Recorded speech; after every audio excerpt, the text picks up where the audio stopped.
or Ministry of Defense or Home Office view office representation in any country. It is now a single country business plan, a single approach with the ambassador or high commissioner or governor, they're all really the same, at the helm of that.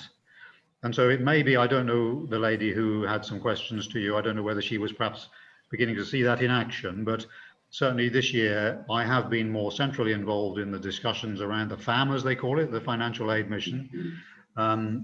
That's not to say we want the governor to be overbearing or to overreach him or herself, because clearly I don't have detailed financial knowledge and expertise, and we must reach out to our colleagues to deliver that. But when it comes to the strategic steer about what the best balance of policy is, that is now expected to be the governor who gives a central view on that and is centrally engaged in the key discussions leading up to it. And that may, I think, explain why this lady was perhaps a little surprised by that. But that is an important shift, and it's a shift that the British Prime Minister and the British Foreign Secretary have very consciously and clearly and precisely decided, and it's central to British policy going forward. I hope personally it will really help Montserrat. I mean, you've been around a lot in Montserrat, Bennette in particular, but Kai as well. Know the way these things work, and frankly, from what I saw in my first couple of years here, the failure to have a single coherent voice has handicapped us. So it won't be easy making the change, but I think in the long run it will be better. I am going to ask you a question. You mentioned something there, and before I do that, I did explain to this young lady, because I think it was useful to her. Going all the way back to 2000, when DFID and FCO didn't speak to each other. I don't even know if I asked you that question at all, made that observation any time since you came here. But that was the state, and every governor that came, and every head of official that came here, I would ask them about that status until in about 2010. I'm losing sound here. No. Are you hearing me, Governor? Yes. You just muted so that. I'm just about catching bits of it. I turned my mic off because I was getting a lot of echo. Okay, great. So you're hearing me? Yes. So, and where I explained to her, yes, that come 2010, things changed a little bit and things started to happen. By the time Governor Davis came in, in his opening speech, actually, which I found the other day, and it's quite interesting, where he explained his role serving the British interest, as it were, and also the Montserrat interest, which is what you just described, which has become a little more enlarged, if you want to put it that way, as it is today, especially now that FCO and the DFID have merged. So, I mean, I can understand that. And I explained that to her, and I think she understood it. What I think was the problem, you mentioned at the end there about the lack of a sort of a unified voice. That is, and I think that you're really mentioning the government, our executive, that they seem not to have ever been able to present something. Certainly I am discovering now, which is what I will go on to my next item that I wanted us to discuss, that seemed to have been a huge problem. And I'm wondering, how have you been managing it?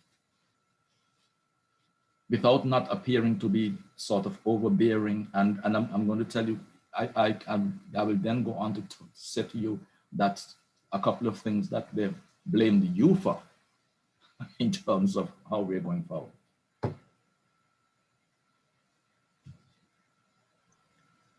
Well, thank you, Bennett. I heard most of that much more clearly, but I'm afraid right at the very end, I didn't quite get the point about what was the issue that the lady was concerned about me over in particular. No.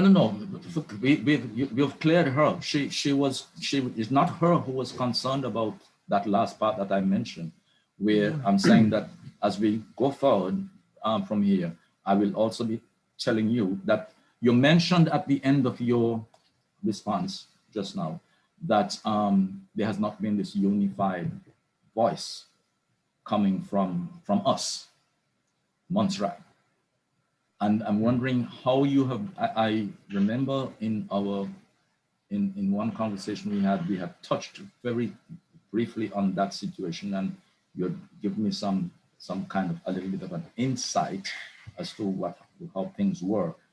And I am discovering in recent weeks that was even more exacerbated than I ever could have imagined. So how have you managed, and what's happening into this new government where I've been told things coming from them, whether they will, things that I don't think they will say publicly, but have told me, where you are getting the blame for not doing this or doing this or not doing that. So how have you been making that shift? Okay, thank you. If I understand that, I mean, there's always an issue with all of us, any community, any country, where there will be no absolutely single unified voice on almost anything.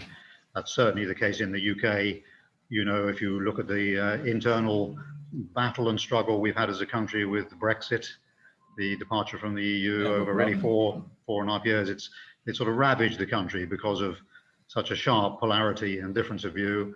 And you get that. I mean, there are some issues that are worse than others. Brexit for us has been a sort of existential political and cultural fault line in the UK. And you can't stop that. You can't deny it. It's part of democracy. You can't suppress it. You have to let it work through. You have to be honest about it. And I think that's the same here. There are clearly a big range of different views. I mean, I've been here now for 3 years, and my wife and I love chatting to, a range of different Montserratians, and we've heard people right through the spectrum.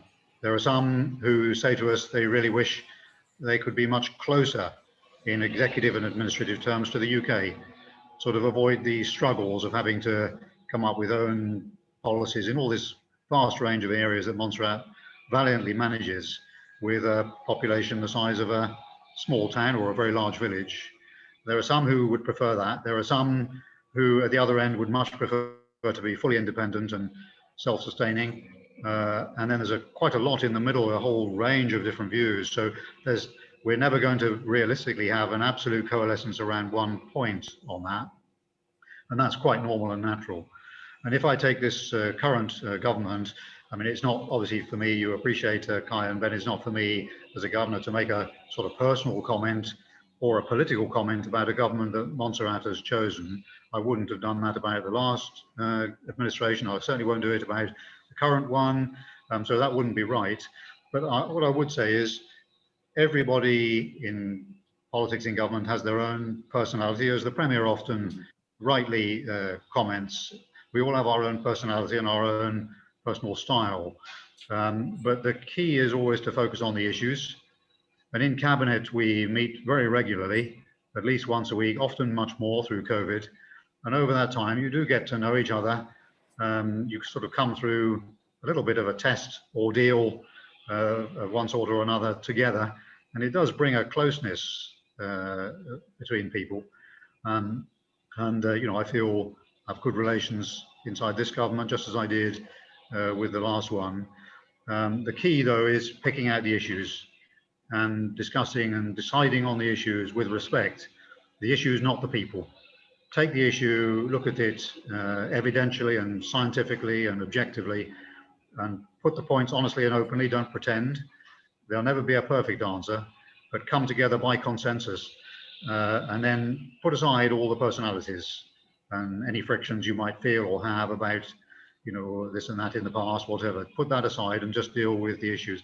And I think this current cabinet, I think we work well on that basis. We've come to an understanding together and work effectively on an issues and objective basis, which is exactly as it should be. Clearly, there won't always be full agreement, and that's the strength of cabinet government. There are tensions with that, and there are pressures with it, but ultimately, it's a huge strength to be able to accept, understand each other. I don't know. I didn't quite catch the question, but I hope that answers. That's okay. Yes, that's all right. A little follow-up on that, where you talked about folks who talk about one thing, the wish we can just be taken over, etc. Back in April last year, right after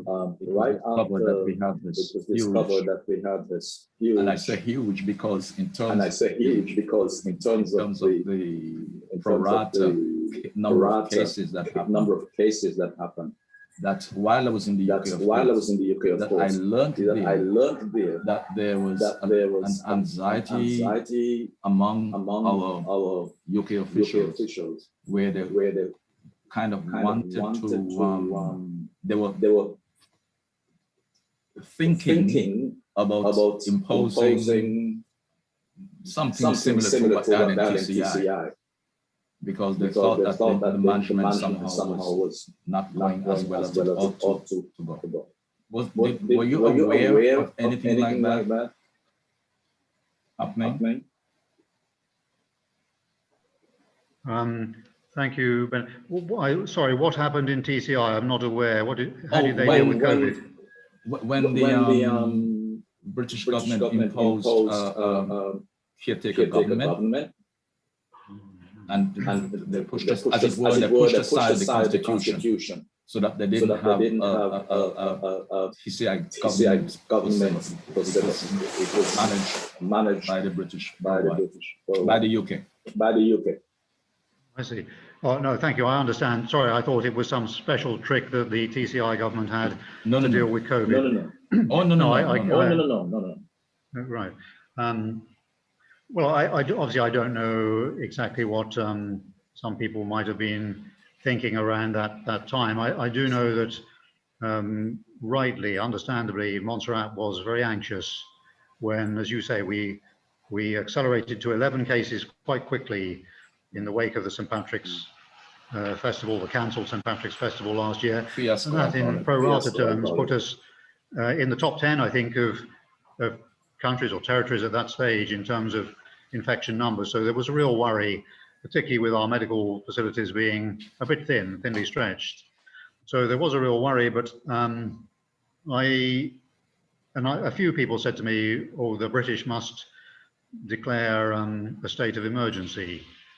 And of course, there always is an option for us all of us together, to look at the merits of that, and ministers themselves here might sometimes see an advantage in that, because it can enable very, very swift decision making, or very swift implementation of decisions. But I always felt that the best way forward was to work together within the framework of what we have here on the island.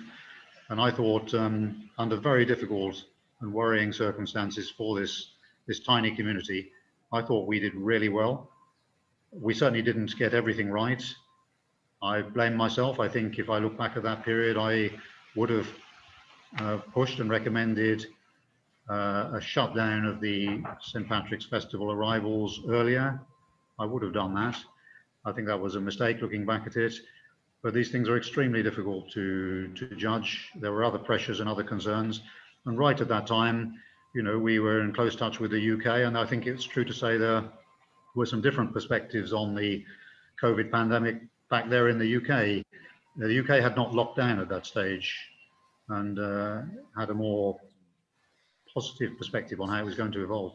So I think we came through it in the end together well. It has been tough. At times the decisions may have seemed a bit quick, following each other a bit quickly. Possibly in some cases they may have seemed a bit erratic as we went from one position to another.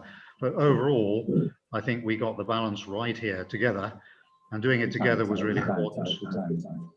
And as a result, we now find ourselves one of the few places in the world that's COVID free of active COVID cases.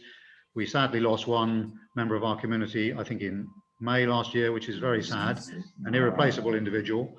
But nonetheless, in the scheme of things, I think we've come through it well. And I would take my hat off to all in government, the Ministry of Health officials, ourselves in Cabinet. all parts of the government machinery, the frontline emergency services, for getting us through this. And I think we should congratulate ourselves in that sense without being complacent, rather than sort of be too negative with each other. Yes, Governor, it's my job to get into the negatives, and I hear your admission of it. But let me just ask you something. Was it in your place in March last year or February to sort of stop the St. Patrick's Festival activities to go on from happening? I see you're blaming yourself somewhat for not having taken a strong position on that. Was that in your place to do that? I'm sorry, the sound disappeared rather. Are you saying, why am I blaming myself for not shutting down the St. Patrick's Festival earlier? Yes. Was it in? Did you have that authority or responsibility, I should say? Well, absolutely. No, you're right to ask that. I mean, it isn't for me to close down St. Patrick's. That's a matter for local decision and discretion, locally elected decision. So it's the Premier and his elected colleagues who rightly should have the lead in making that decision, unless we decided to, declare a state of emergency, in which case then the Governor does have special powers. But we didn't do that, and we talked about it together, and I think we made the right decision to do that. But as far as the management of the COVID response is concerned, we have done it collectively. We've done it within the framework of public health legislation, public health regulations. We decided to do it that way, which not every overseas territory has done, but I think majority have. I think that's been very effective here. There are some lessons certainly that we would learn. Questions about whether that legislation allows significant enough penalties and fines for breach of compliance and things like that. But overall, I think the essence of it has been strong and powerful. It's worked with the grain of our strength as a community. And what I was meaning, sorry if I didn't explain it clearly, is that in the run-up to St. Patrick's, as Governor, as Chair of Cabinet, it is for me to make proposals, make recommendations, to guide and push when needed. And I think looking back at it, if I knew what I now know, I would have probably wanted to do that more. And I imagine the Premier and his colleagues would say the same. I understand. If I may right here, this is a good point here, because Governor Pearce, you mentioned just shortly, a short while ago, that there was a change in the combination of a lot of agencies in the UK. There was a change in strategy in dealing with the overseas territory. Now combine that with the current COVID-19 situation, especially here in Montserrat.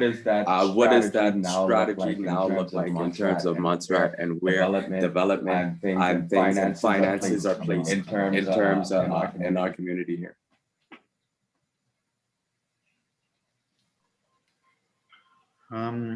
Well, it's still working its way through. I think it is a work in progress, as they say. So I don't think we're quite at the point we'd all ideally like to be yet. But if you take the COVID response, what I am seeing is that there's a very good concerted effort now. There are discussions between the senior Ministry of Health team here, the excellent experts that we have here in Montserrat, with a range of UK experts. Those are respectful. They're sharing information, they're pooling expertise and coming to positions as a result of that. And I think that's really good. That includes around the appropriate way of managing vaccination campaigns, the staging of it, the amount of vaccine doses that we should receive at certain points, bearing in mind there's an expiry to them. You can't sort of get a whole lot and put it in the fridge and keep it 10 years. It doesn't work that way. So you need to plan it carefully. I think that's working really well in a calibrated way. And I feel as a governor that I'm now more sighted on that and better able to give a periodic bit of guidance or strategic input on it than I was when we started our journey with COVID back in this time last year. So I think there has been an improvement in cohesion and collective effort. And I believe the Ministry of Health team would endorse that. that things are working quite positively and effectively, is my sense with it. Okay. Now, Governor, I'm going back all the way because you did mention that things will be ratified. My biggest complaint has always been about nothing is wrong with the protocols that were spoken, but the logistics have always found woeful or woefully short in and not forthcoming, and that's where we would have had some problems. And so you mentioned, I'm not sure that you said that we could have had more fines, etc., etc. Is that what you said?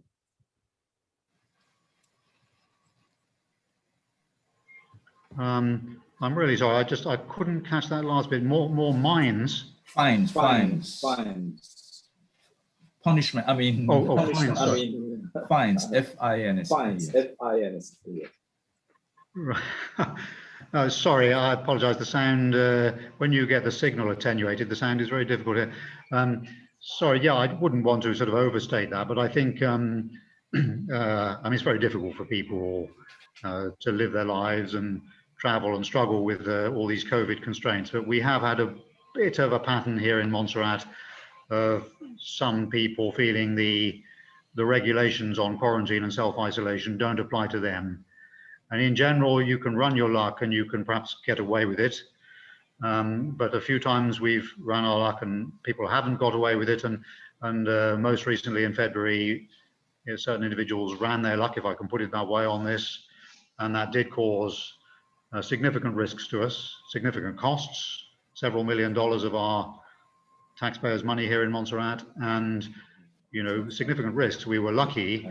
It's notable that with the second wave, we had the 7 cases, and they were fortunately really all very mild symptoms or no symptoms. We were really lucky there because you might have expected something different. So very, very good outcome in the end, but it could have been a super spreader event with a more lethal variant, and we could have been looking back at something much more tragic.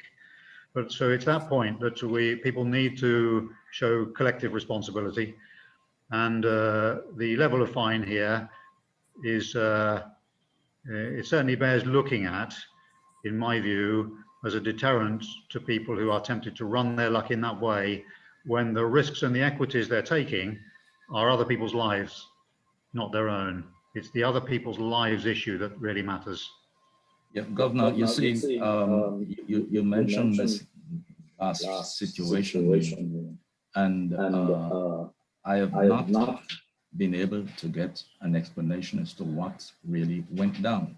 What I will say, I will begin, because I got shut down the other day, I will begin by congratulating our health officials and what they've done. I've asked them before about, what exactly and how do they do their tracing and so on. Never could get an answer, even after I've written it in. Nobody cared to respond. But I was quite pleased with the results that they had with their contact tracing. And that caused me to wonder, because we never heard exactly what happened that caused that. I see that you were saying that somebody played and took their chances. And from my inquiries, I don't think that's what happened at all. To be honest with you, I think what happened is that there was a breakdown. There was a relaxation, if you like, in how we were carrying out this thing. Because I just come in myself, middle of January, and I experienced a strange situation. And so I knew what should have and should have been done. And I don't think those things were being done. And my inquiry tells me that there was a great lax on the authorities, which could have prevented that situation, that forced us, as it were, to take what I considered were extreme circumstances in the thing. There's a lot I would love to be able to sit down and discuss with our medical people. I can't. with the people who are supposed to run this, but I can't get it done. So yeah. If I can just comment here, I would just like to say that. Could you comment on the actual logistics as Mr. Roach is speaking of between coming into Montserrat and the actual keeping tabs on persons, making sure that they're following the guidelines. The actualities in terms of if the airlines are the only way in and out of the island, are those being sanitized as new passengers are going in? What is it that's really being done to secure and keep and maintain a somewhat sanitized level?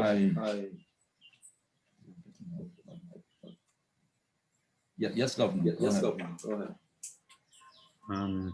Yeah, sorry, thank you both. The connection is not great here, but we can't obviously speak about any individual or name any individual. That would be wrong and improper, so I mustn't do that.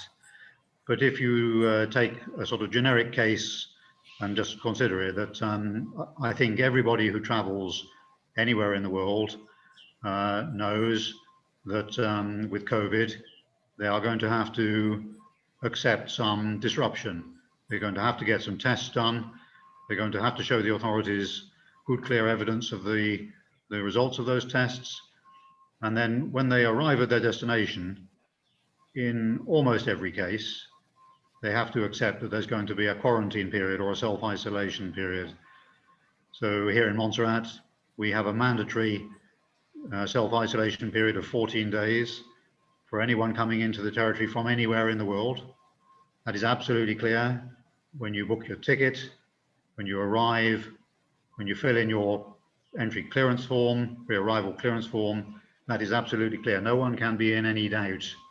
When you come in, you've got 14 days in self-isolation. Before you get in, you have to have a negative COVID PCR test, and you have to do that 14 days self-isolation. So nobody's in any doubt. And self-isolation is clear. It means what it says on the can. It means you're isolated. It means you're not close to other people with whom you can exchange breath and therefore exchange this virus. We know it's uncomfortable. We know it needs a little bit of discipline to manage, but we're all grown-ups. We're not, 5-year-olds. We're grown-ups. We're expected to be able to manage those things, and we have a responsibility to do it. And if we don't, then we are putting not just ourselves at risk. It's one thing if you want to, smoke in private, for example, then there's a risk with smoking, and that's something you're doing privately. But the risk you're taking in breaking COVID compliance is risking transmitting these potentially lethal viruses to your countrymen, to your neighbor, to your family, to friends, to people in shops, to people in schools. And it's that where we have to keep in mind all the time our absolute personal responsibility and obligation to protect each other. That's the key. And the reason I mentioned the penalty is not to be nasty or unkind to people. We don't want to go around fining people or, acting like some sort of aggressive dictator. But there is an element in the equation of managing COVID where fines are important. In the UK, we have had to put up fines substantially. That's not to say we've handled COVID perfectly at all. We have a lot of lessons to learn in the UK approach, but we have a fine now of up to £10,000 for somebody lying about the country they've come in from. And I'm afraid, amazingly, some people have lied about that and been caught and fined. It's astonishing that people do it, but that's what happens. And so there I'm really coming from, is we're a small community. Most of us actually almost know each other. So let's please take the advantage of that. We're small, we don't have the same throughput of people as a big capital like London or Paris or Washington. Let's take the advantage of that, keep ourselves safe. It's a little bit of discipline. It's a little bit of self-restraint for 14 days. That's all. That's what I would say, Bennett and Kai. Well, that's not me who took you there, because I wouldn't have taken you there with that, but that's not at all the issue as I know. What I was saying, I thought you didn't hear, but that matter ended up where it did because of a breakdown in our management system, in whatever protocols were, because as I said, I had just come through a couple of weeks before this individual, and I know very well what the things are. And that's another thing. Don't expect that everybody, even the majority of people are well versed as to what their own responsibility is in terms of what they ought to do and not to do. But somewhere along the line, there was a breakdown. As a matter of fact, Governor, let me give you a slight thing. When I came in, and the gentleman went through his procedures of checking and making sure that and so on, and eventually that I will have to go to quarantine and so on, things which I know I had done it before. And I said, when he said to me, I said, but you didn't give me, is there, are the protocols still the same for the quarantine situation? You didn't give me anything. He says, oh no, we don't give those out anymore. And I said, well, how is one supposed to know exactly what he ought to really do? He said to me, those things were supposed to be attached to the, let's call it approval that you got to come into Montserrat. I said, well, you see, there you go. I didn't get one. In fact, I searched and searched for it in my emails and did not get one. But that's okay. I know what the things are. I still have the old one. I can always look at it. And without that, I know what to do. Now, Governor, imagine somebody coming in who does not have near the level of knowledge and maybe even responsibility that I might have, was given that kind of a thing. He may not have been asked about what he's supposed to do and so on and so on. No doubt that the gentleman at the receiving point to the health official would have also explained that to him. But for him to leave from there, he goes out through the door and he doesn't remember more than the first line. And my information was that there was certain pre-warnings about the individual coming in that he was suspect. So where did we break down that he was able to do the things that he did to break the quarantine? And that's the issue that I want to think. I'm not expecting a comment from you on that really, but I just thought I'd let you know that aspect of what went on. And that is why I'm asking or saying that there was a breakdown in how we apparently handled that situation. I can even tell you more about even my own moments after I left the airport in the vehicle that was brought for me that I began driving. 5 o'clock in the afternoon, I got a call to say that I had broken the quarantine. My quarantine. So I mean, if that kind of thing was kept up, I wasn't offended by that. If that sort of thing was kept up, although I didn't think I broke any quarantine, but if that kind of vigilance was kept up, that situation couldn't have happened. And that's actually what I was kind of referring to in terms of the logistics and follow up with.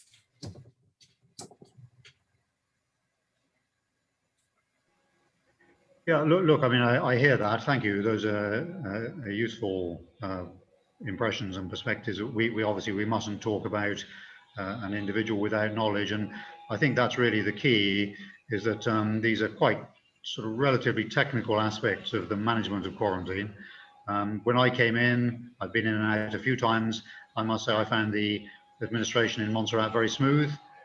I did get an electronic advisory note about how to manage quarantine. I was asked specifically whether I had a vehicle to get me from the airport to my own home, and I explained that I did have. It would be parked with the keys in. I would drive myself. and there was also quite a useful exchange about food and provisions being stocked. And at several points in my quarantine periods, I've done 3 or 4, I think, you know, there were useful calls from the Ministry of Health or Immigration team, very courteous, very effective. So I had a very positive impression. Clearly, that might not quite always be the case. I guess, like all administrations, things can go wrong. And I think it would be right for us to have a good, honest, self-challenging, lessons learned look at this particular case. I assume that is taking place. I don't honestly know, but I think it would be very good to do that. And certainly for our Spanish-speaking compatriots here, we need to make sure, and French-speaking, we need to make sure that we cover those bases properly. I agree.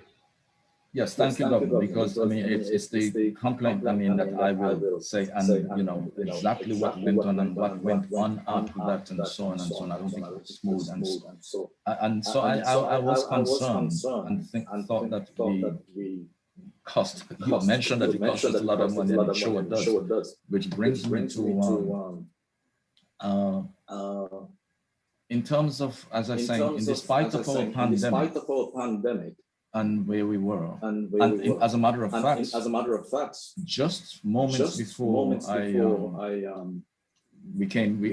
joined here. I'm looking at Cayman reporting, for example, because that deficit situation that seems to be still creating some confusion among our financial situation here in Montserrat, where Cayman is reporting, but they have done very well. We reported a budget deficit of $38 million for 2020, as against the previous forecast of $168 million. Now that forecast was not included. They didn't have a deficit budget. And can you tell me where we came up, or how we came up with this novel situation of coming up with a deficit budget?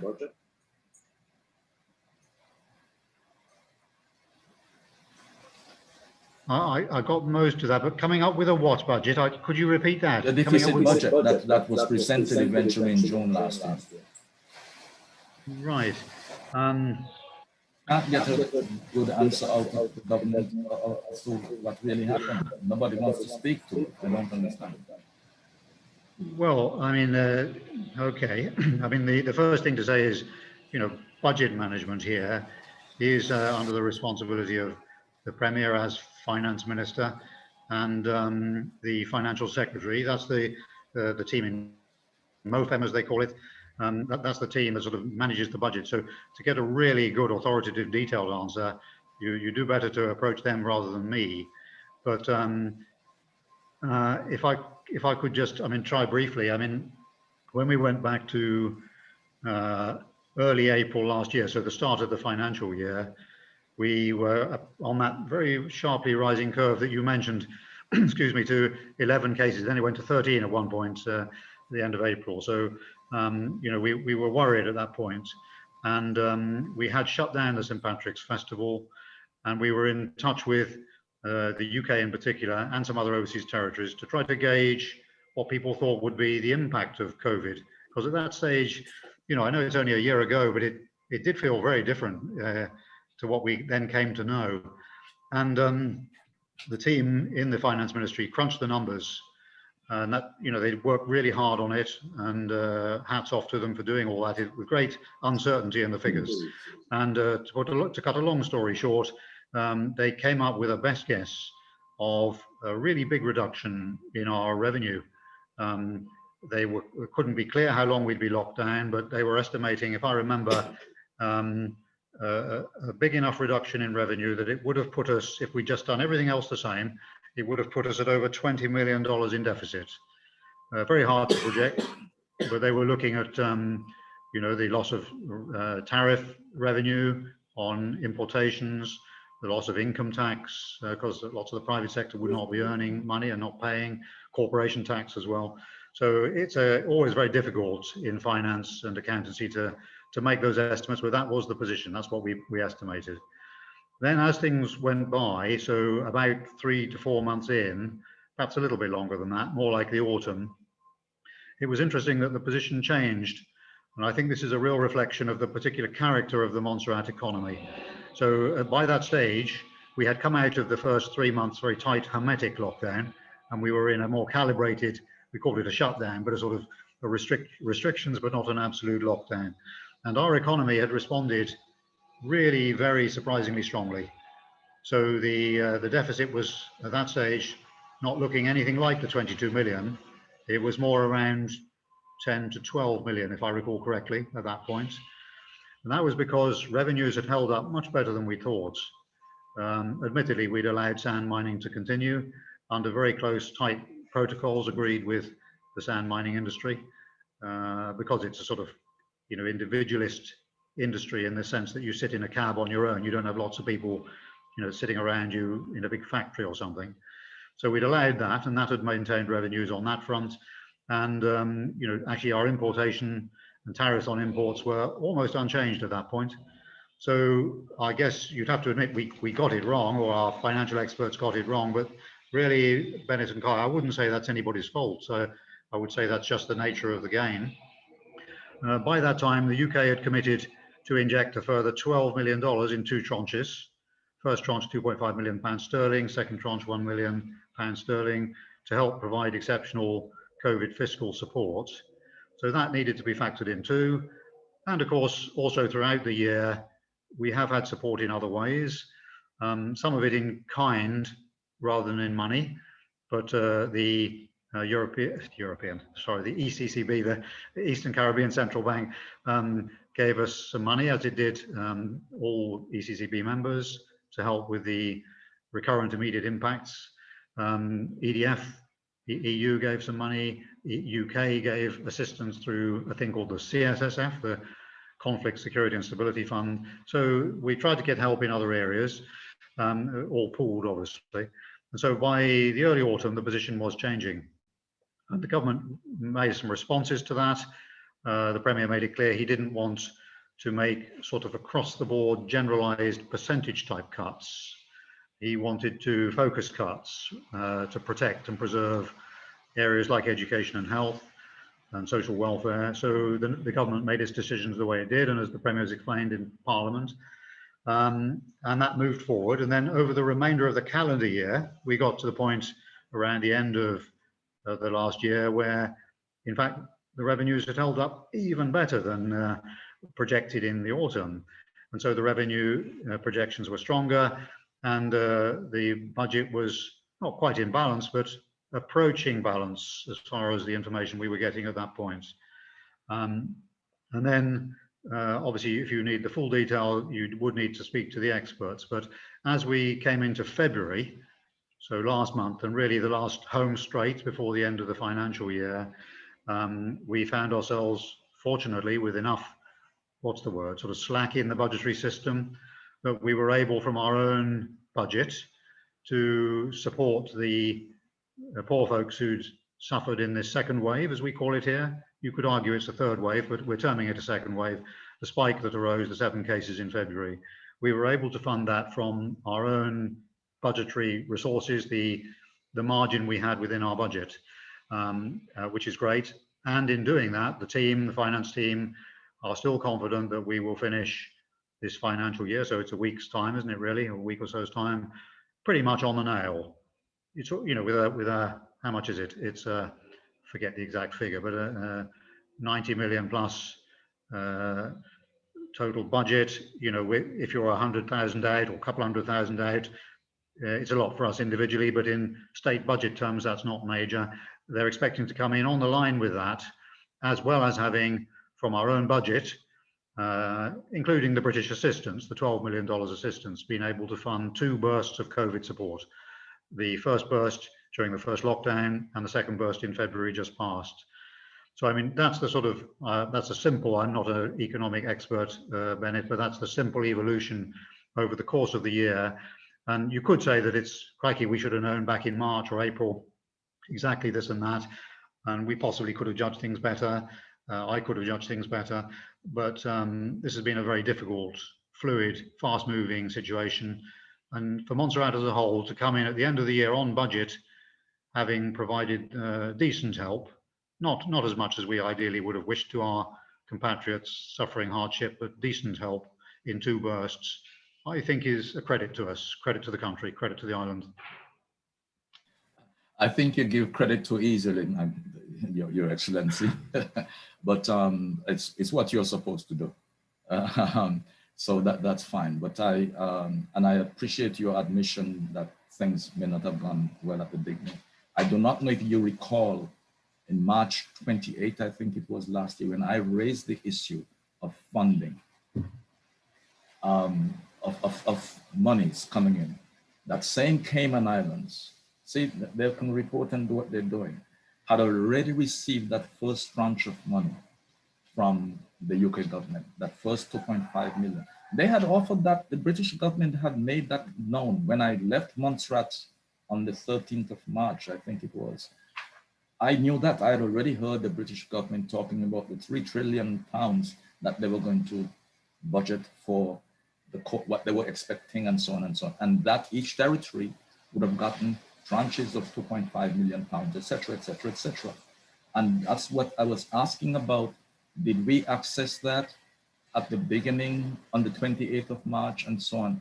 You at first were saying we shouldn't be talking about finances and so on, but I think you did backtrack and said, well, because I said, well, if we're going to be looking after health, it's going to cost money. There's going to be a cost somewhere, whether it's hard cash or in kind and so on and so on. And so I think you did backtrack on that a little bit, but that's what confused me. I knew that we got the funding. You'll recall perhaps that I had to write to FCO to say, look, listen, I can't get any responses out of the government here. What is it they were supposed to do with these funds? Now, by the way, on a personal note, I still have not benefited from the relief funds, and it really, really has hurt me. I'm sorry I didn't copy my stuff to you, to read my exchange to you regarding that. But anyway, up to now, I still haven't received anything, and it did hurt me, because I couldn't get anything done on the ground. I had staff, but I couldn't. Anyway, so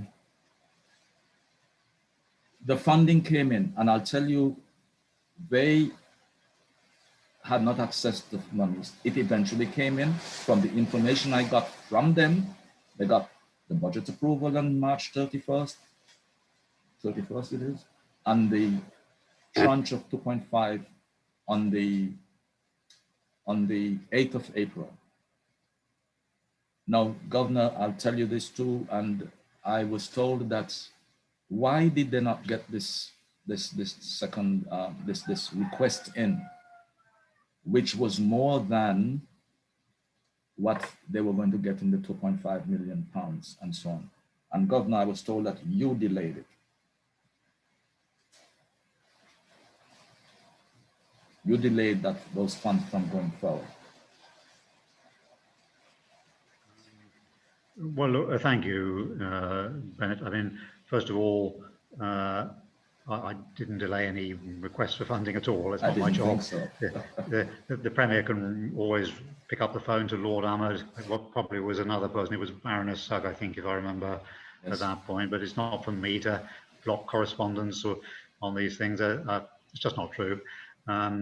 It's my job in Cabinet to ask people to make sure they present the case properly, to make sure we have the data which will present a powerful case. That's my job, obviously, but not to block letters or emails or things. So people are misunderstanding that. The £2.5 million first tranche was given quite quickly. You've obviously got the date absolutely in the front of your mind, and that's great. But it's certainly within a matter of a week or two of our closure. That was in train, so that's pretty fast. £2.5 million is $8 million. Other people had already gotten it. Other territories had already gotten it. So, you know, I don't understand why we were so slow. And you had, I don't think they understood what you were saying, Governor. You had, in response to me on March 28th, you had said that the British government was already looking at means of support and so on and so on and so on. So that was, you were probably speaking on the same information that I had. You would have gotten that more officially than I would have gotten it from listening to Parliament and that sort of thing. But that was in the end, they certainly got it. I didn't believe anything at all about that you held up anything. I really couldn't believe that. I don't see why you would, when you had already said that this was forthcoming. Yeah, no, I don't quite understand. There's been some misunderstanding over that. But yeah, I'm sorry. I should just say I'm sorry. I know we've been waiting a long time to come together, but I've only really got about 5 minutes. So if we'd be pretty brisk, and then I'm doing a press conference. I'm doing a press conference next week. But just very briefly, I mean, you mentioned the Cayman Islands. The Cayman Islands, I don't believe, has had substantial British financial support because, to be honest, it's a very wealthy territory. It's much. They actually have, no? The British government, the UK government said, look, we are going to be giving this thing. And I was surprised that even they were already asking for a second tranche. No wonder they can boast now, you see. And yes, indeed, they have spelled out in their thing the kind of information that I wish we can get. You see, you've given me so much more information in terms of exactly the thinking and what was going on. I can't get that out of anybody, not even the House. They seem to be able to properly. And to put it mildly, Your Excellency, I don't think they're even telling the truth. So, I mean, about what is happening. And I don't understand that. I don't understand why they're not forthcoming with how they have actually managed the situation. But you're giving much more information that's been out there coming from the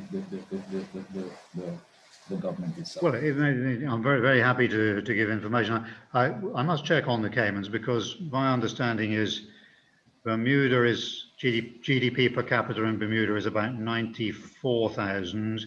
Cayman is $88,000 US dollars. These are very, very wealthy places, much wealthier than the UK itself.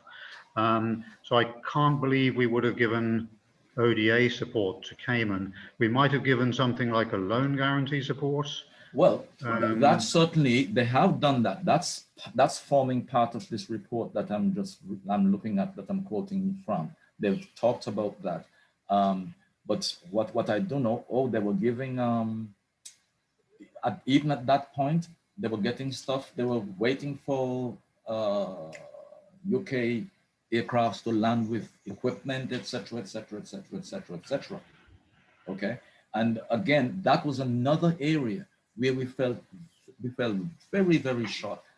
Since February, and I've written this, I don't know how well I've done it, but I've written since February, we were in line and could have accessed, but that is one of my big disappointment, and that, and I'm reporting that we managed this whole thing so badly, we could have been a lot better off with just 2 situations that we could have taken care of. But you've already said that things could have been better and so on and so on and so on. And we've come out of it very well. Montserrat could have been a model. We could have been a model in this coronavirus management. But what is it we should have done or we should have got something in February? What is it? I didn't understand what it is. CARFA, PAHO/WHO had already initiated what support they were going to give, training and equipment and so on and so on. Dominica had already accessed some of it before I left Montserrat. And it's when I was in the UK now and joined press briefing later on that I'm discovering that since February, they were saying the different things. And there's a chart that they put up that they were giving support and so on, equipment, testing equipment and that sort of thing to the territories, to the Caribbean places.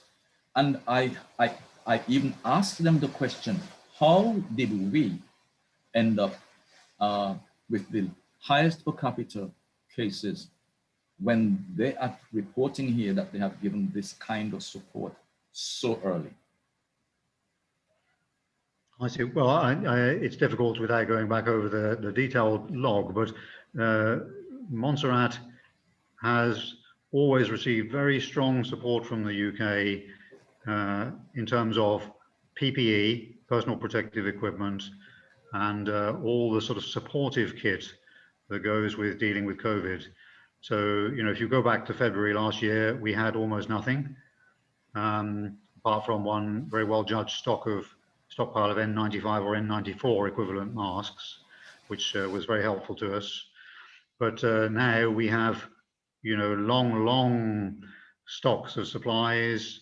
We have a closed PCR machine that's working very effectively, well stocked with the reagents.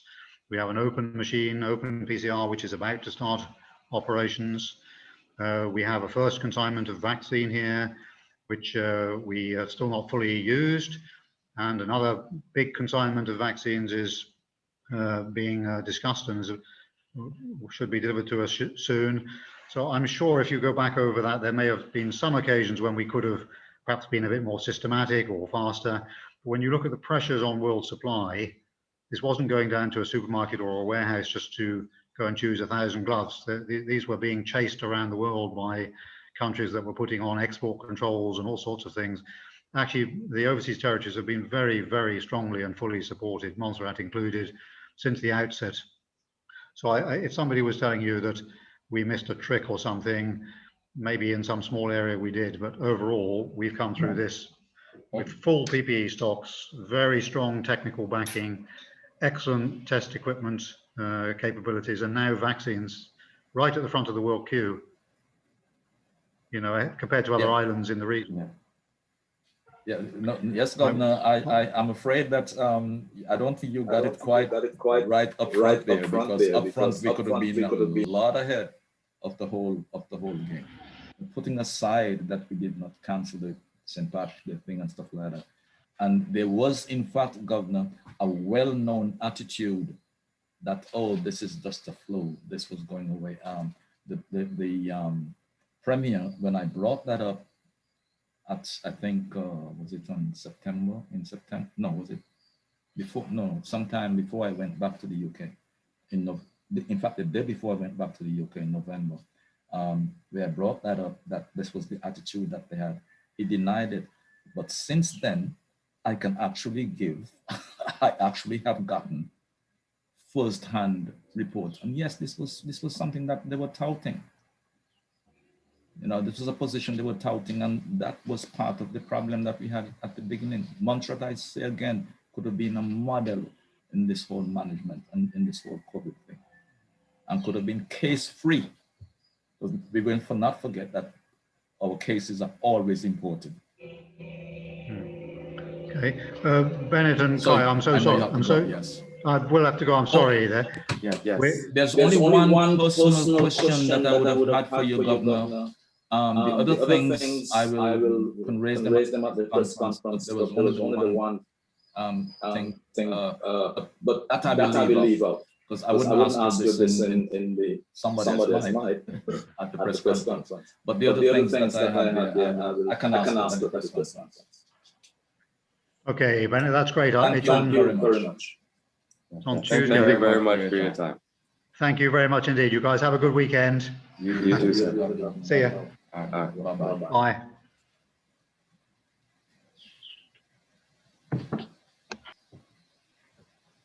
Yeah, we start shut down.